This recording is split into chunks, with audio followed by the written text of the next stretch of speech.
सोलापूर शहरातील एका झोपडपट्टीत राहणाऱ्या मुलीच्या अज्ञानाचा फायदा घेत खाऊसाठी पैसे देतो अशी बतावणी करत तिच्याशी जवळीक साधली। त्यानंतर मुलीच्या थंड पेयात काही औषध मिसळून ते पाजले। पेय घेतल्यानंतर मुलीला चक्कर येऊन ती बेशुद्ध अवस्थेत पडली। त्याच अवस्थेचा गैरफायदा घेत आरोपीने तिच्यावर लैंगिक अत्याचार केला।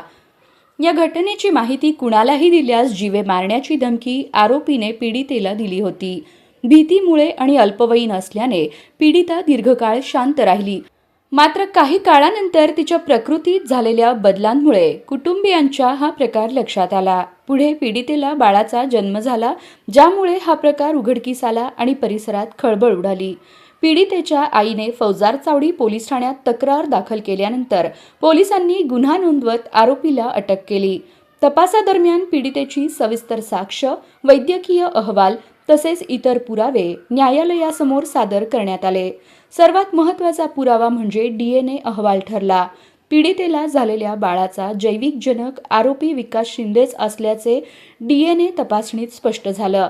या प्रकरणात जिल्हा व सत्र न्यायालयाने आरोपीस मरेपर्यंत जन्मठेपेची शिक्षा सुनावली। याशिवाय 20,000 रुपयांचा दंड ठोठावला आहे।